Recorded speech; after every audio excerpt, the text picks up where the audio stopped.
Hola chicos, saludos. En este video vamos a ver en qué consisten las distintas adaptaciones que pueden tener los seres vivos. Veamos en qué consisten.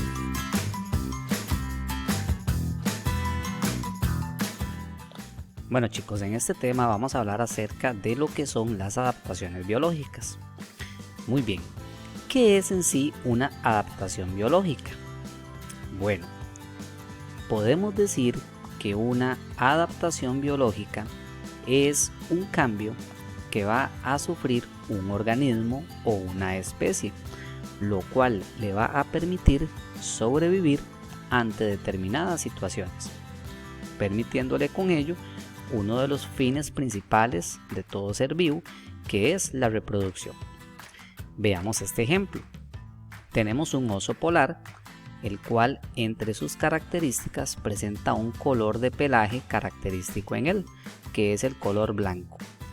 Este color blanco le va a permitir la sobrevivencia a este oso polar.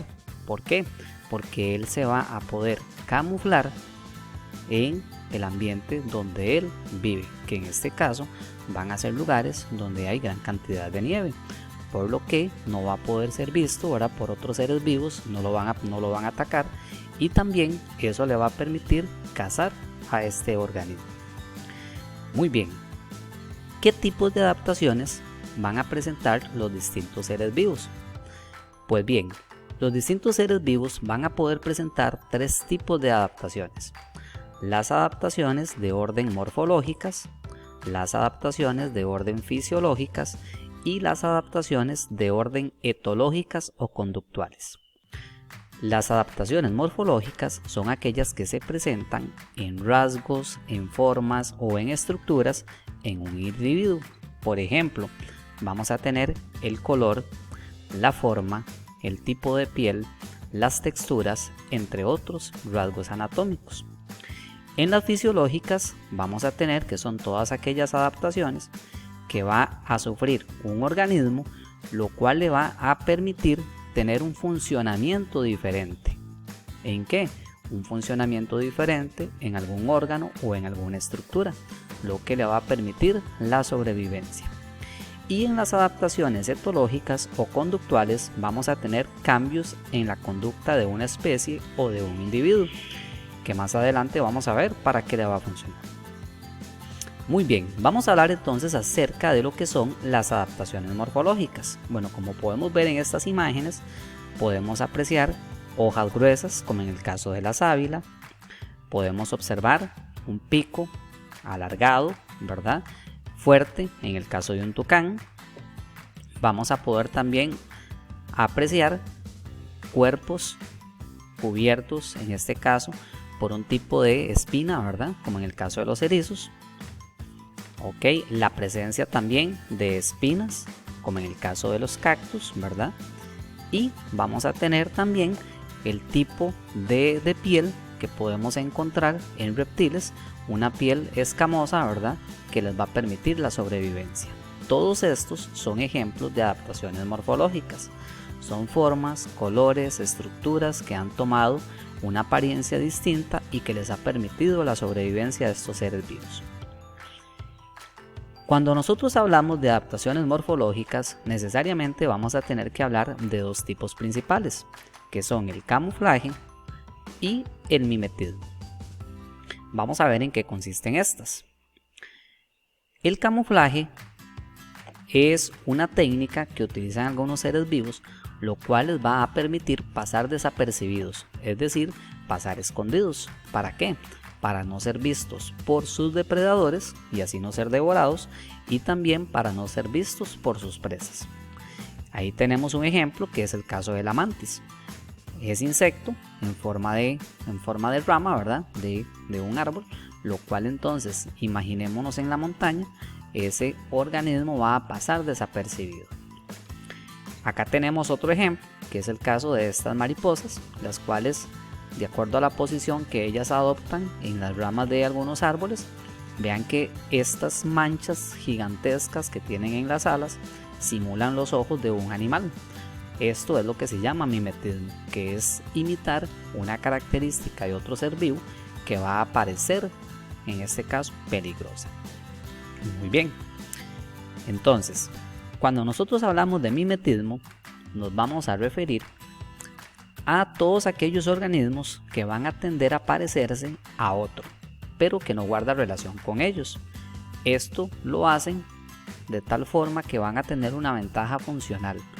Es decir, esta imitación que hacen de este ser vivo les va a funcionar.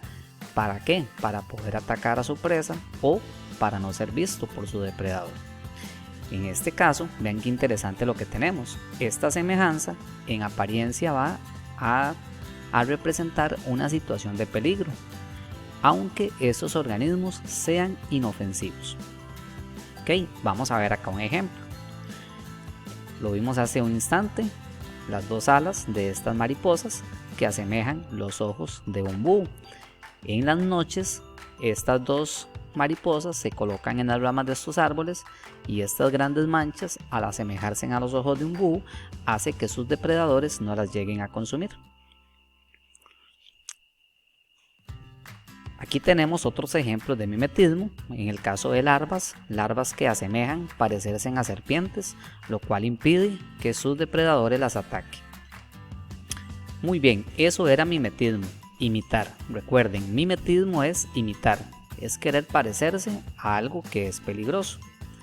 El camuflaje es un mecanismo que tienen a cabo algunos organismos, lo que les va a permitir a estos prácticamente no visibilizarse, es decir, les va a permitir a estos organismos que sus depredadores y sus presas prácticamente no los puedan ver en el ambiente donde ellos se encuentran.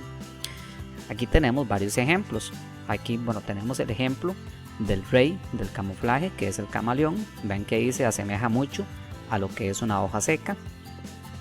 También vamos a tener en el caso de lechuzas o búhos, que lo que hacen es que ellas se colocan en troncos de árboles secos y prácticamente pasan desapercibidas. En este otro caso vamos a tener una jirafa, aunque es un animal tan grande, pero resulta que también se esconde, se puede esconder entre la maleza de una selva.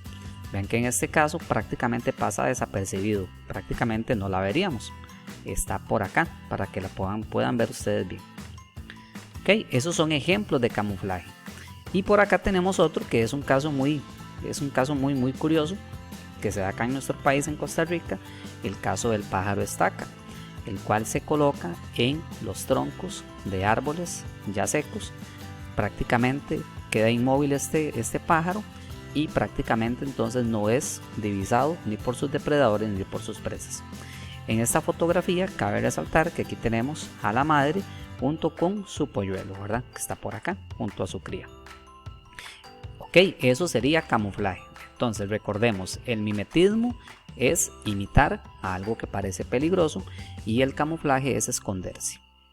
Muy bien, el segundo tipo de adaptación que tenemos son las adaptaciones de orden fisiológico y vamos a ver en qué consisten. Como lo dijimos hace un instante, las adaptaciones de orden fisiológico son cuando un órgano o estructura de este organismo cambia su funcionamiento. ¿Para qué cambia su funcionamiento? Para poder sobrevivir. Acá tenemos tres ejemplos que son bastante distintivos de este tipo de adaptación, que son la hibernación, que se presenta en osos pardos, en ardillas y en marmotas, la estivación, que se presenta en peces pulmonados, escorpiones, caracoles, sapos y ranas, y la homeotermia, que se presenta en nosotros, los seres humanos, y en las aves. En el caso de la hibernación tenemos que es un estado de letargo en el cual ingresan estas especies, lo cual entonces ellas prácticamente no gastan su energía, su tasa metabólica baja, las palpitaciones del corazón también bajan, no hay un consumo energético y por lo tanto estas especies prácticamente duermen durante periodos muy largos. A eso le llamamos hibernación. En la estivación vamos a tener que estas especies lo que hacen es empezar a producir una baba, la cual se endurece y forma como una carcasa. Este caso ocurre principalmente en épocas de escasez de agua o en épocas secas, en donde estas especies al necesitar humedad lo que hacen es que ellos empiezan a expulsar, empiezan a secretar esta baba, crean esta coraza y permanecen viviendo dentro de esta coraza durante un periodo de tiempo hasta que otra vez vuelvan a tener agua. Y en el caso de la homeotermia, que es lo que presentamos los seres humanos, nosotros, al igual que las aves, tenemos una serie de sensores que nos van a permitir regular la temperatura corporal. Entonces, cuando estamos ante un ambiente muy cálido, un ambiente muy seco, vamos a empezar a sudar, lo cual nos va a ayudar para que la temperatura disminuya. Este sudor enfría el organismo y la temperatura baja. Y cuando estamos en un lugar frío, en un lugar de clima muy templado, va a ocurrir lo contrario. ¿Qué va a pasar en estos casos? Los poros que están en la piel, que son pequeños orificios, se van a cerrar y van a impedir que el calor salga de nuestro cuerpo, permitiendo que tengamos una temperatura estable. Ok, el tercer tipo de adaptaciones que presentan los seres vivos son las adaptaciones etológicas o conductuales. Estas adaptaciones son en cuanto a la conducta o en cuanto a la forma en la cual algunas especies se van a comportar ante determinadas situaciones. Estas adaptaciones principalmente se dan para lo que son las épocas reproductivas. Acá tenemos un ejemplo que es el ave del paraíso y en el caso de los sapos. ¿Qué tenemos en el ave del paraíso? Vean que esta ave lo que hace es abrir como una especie de bulbo que ellas tienen, lo cual presenta una coloración muy llamativa. Realizan un baile de cortejo para que la hembra, en este caso, ¿verdad?, pueda elegirlo a él como el futuro padre de sus crías. Lo mismo va a pasar con los sapos. Ellos en el croak, que es ese sonido que provocan, ¿verdad?, llamando a las hembras, entre más fuerte sea este sonido, entonces más llamativo va a ser para la hembra. Esto es una adaptación de tipo etológico o conductual. Muy bien, muchachos, entonces recordemos que habían tres tipos de adaptaciones: las adaptaciones de orden morfológico, adaptaciones de orden fisiológico y las adaptaciones de orden, en este caso, conductual. Ahora bien, recordemos algo que es muy importante: todas estas adaptaciones están relacionadas íntimamente con el ambiente donde viven las especies. Entonces, por ejemplo, el caso de la planta de piña. Esta planta sobrevive en ambientes sumamente cálidos, en ambientes muy áridos, muy secos, de poca agua, en donde la radiación solar prácticamente es totalmente directa durante muchas horas al día. Esto es gracias a una serie de adaptaciones que contienen estas plantas, lo cual les ha permitido poder sobrevivir ante esos ambientes tan inhóspitos y tan difíciles. Muy bien, muchachos, espero que este video les vaya a funcionar y nos veremos en un próximo video. Chao.